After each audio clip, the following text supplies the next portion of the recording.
ఒకప్పుడు మతాలు మాత్రమే ప్రభుత్వాలను నడిపించాయని పుస్తకాల్లో చదువుకుంటే ఏమో నిజమే కాబోలు అనుకున్నాం. కానీ కొందరు మత పెద్దల ప్రవచనాలు వింటుంటే ఆనాటి కాలంలో వారి విశృంఖలత్వం ఇంకా ఎంత తీవ్రంగా ఉండేదో అర్థం చేసుకోవాల్సిందే. ఆధునిక ప్రజా ప్రభుత్వాలు ప్రజాస్వామ్య పోరాటాలతో సమకూర్చుకున్న హక్కులు ఇలాంటివన్నీ ట్రాష్. నువ్వెంత సెలబ్రిటీవైనా కావచ్చు, నువ్వెంత గొప్పగా ప్రజల్ని ప్రభావితం చేసేవాడివైనా కావచ్చు, అవతల ఉన్న మత పెద్ద ఎంతటి మూర్ఖుడైనా సరే అతను చెప్పేదే ఫైనల్. ఇక్కడ ప్రభుత్వాలు కానీ కోర్టులు కానీ అవి ఇచ్చే తీర్పులకు విలువ శూన్యం. మత పెద్ద ఏది చెబితే అదే దైవవాక్కుగా చలామణి అవుతోంది. తాజాగా హిందీ సూపర్ స్టార్ సల్మాన్ ఖాన్ కూడా అలాంటి దైవవాక్కు బారిన పడ్డాడు. రామ్ మందిర్ వాచ్ పెట్టుకోవటం ఇస్లాం రీత్యా నేరం. సల్మాన్ ఖాన్ మీద సర్రుమన్న మౌలానా రజ్వీ.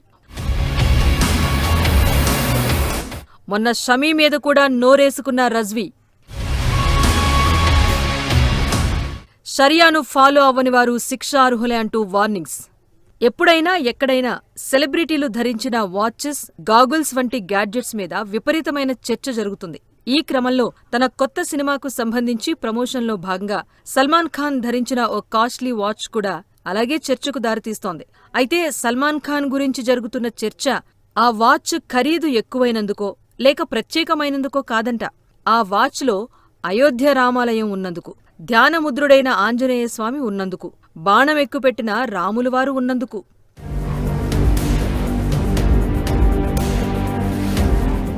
మన రాజకీయ నాయకులు గంగా జమున తెహజీబ్ అంటారు, హిందూ ముస్లిం భాయి భాయి అంటారు. కానీ అదే ఈ తీరుగా ముల్లాలు గనుక మాట్లాడితే నోరు మెదపరు. హిందీ ఇండస్ట్రీలో ప్రముఖ నటుడైన సల్మాన్ ఖాన్ ఓ గొప్ప ఆర్టిస్ట్ అన్నాక అన్ని పాత్రలు వేసినట్టే ఇన్వెస్టర్లకు ఇబ్బందులు కలుగకుండా ప్రమోషన్ విధుల్లోనూ పాల్గొనాల్సి ఉంటుంది. కానీ ఇలాంటి వ్యవహార జ్ఞానమేది ఇస్లాం మత పెద్దలకు పట్టదు. సల్మాన్ మరీ ఇస్లాంకు వ్యతిరేకంగా కూడా ఎక్కడా ప్రవర్తించలేదు. పక్కా ఇస్లామిస్టుగానే వ్యవహరిస్తాడు. పక్కా ప్రమోషనల్గా కూడా ఉంటాడు. ఏ మాటకు ఆ మాటే చెప్పుకోవాలి. కానీ ఆల్ ఇండియా జమాత్ అధ్యక్షుడు మౌలానా షాబుద్దీన్ రజ్వీకి మాత్రం ఇలాంటి వ్యవహారాలేవీ పట్టవంట. అందుకే సల్మాన్ ఖాన్ అలా రాముడు, ఆంజనేయుడు, అయోధ్య రామ్ మందిరం కొట్టొచ్చినట్టుగా కనిపించే వాచెస్ ఏవీ ధరించరాదని, అలా చేస్తే అది ఇస్లామిక్ షరియా చట్టానికి విరుద్ధమని ప్రజల్లోకి ఓ స్టేట్మెంట్ వదిలాడు. సల్మాన్ చర్యలకు సంబంధించి షరియా లాలో ఎలాంటి శిక్షలు ఉంటాయో వెదుగుతున్నామన్నాడు. ఒక ముస్లిం అయ్యుండి రామ్ మందిర్ను ప్రమోట్ చేయటానికి తయారు చేసిన వాచ్ను ధరించటం ఇస్లాం రీత్యా నేరమని అంటున్నాడు ఈ మౌలానా. రజ్వీ వ్యాఖ్యలపై సోషల్ మీడియాలో నెటిజన్లు విరుచుకుపడుతున్నారు.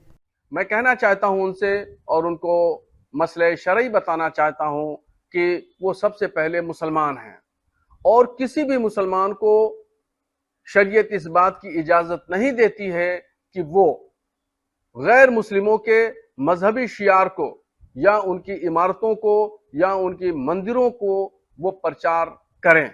और अगर कोई मुसलमान इस तरह का प्रचार करता है, मंदिर का प्रचार करता है या राम एडिशन नाम की घड़ी पहनता है वगैरह वगैरह, तो वो शरई मुजरिम है. शरीयत की नजर में वो गुनहगार है और ये नाजायज और हराम है. उनको बाज आना चाहिए और इस किए हुए गैर शरई काम पर तौबा करना चाहिए. సల్మాన్ ఖాన్ కొత్తగా ధరించిన వాచ్ సోషల్ మీడియాలో హాట్ టాపిక్ గా మారింది. తన కొత్త సినిమా సికిందర్ రంజాన్ సందర్భంగా విడుదలకు సిద్ధమైంది. అందులో భాగంగా ఆ సినిమాను ప్రమోట్ చేస్తూ సల్మాన్ పెట్టిన పోస్ట్లో ఆయన చేతికి ధరించిన వాచ్ అందర్నీ ఆకట్టుకుంటోంది.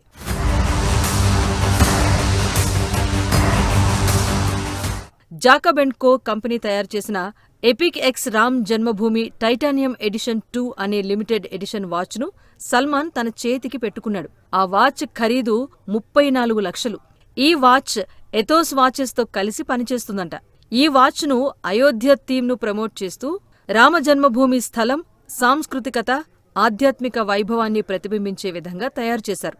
డైల్ పైన హిందూ దేవుళ్లకు సంబంధించి శాసనాలు కూడా ఉన్నాయి. నీలమణి క్రిస్టల్ గ్లాస్తో తయారు చేశారు. నారింజ రబ్బర్ బెల్ట్ ప్రత్యేక ఆకర్షణగా ఉంది. ఇంకా భారత్కు చెందిన 4 ఐకానిక్ స్మారక చిహ్నాలను కూడా కలిగి ఉంది. వాటిలో తాజ్మహల్, గేట్వే ఆఫ్ ఇండియా, ఇంకా కుతుబ్ మినార్లను సంక్లిష్టమైన 20 టైటానియం డిజైన్లలో రూపొందించారు.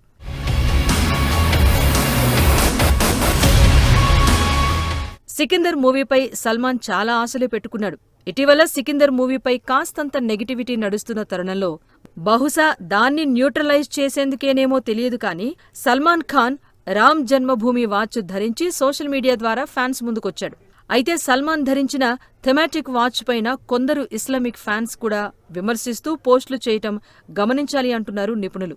మరోవైపు సల్మాన్ ఇలాంటి వాచ్ ధరించటంతో మరికొంతమంది ఆనందం వ్యక్తం చేస్తున్నారు. ఆయన సిసలైన లౌకికవాది అంటూ ప్రశంసల్లో ముంచెత్తుతున్నారు.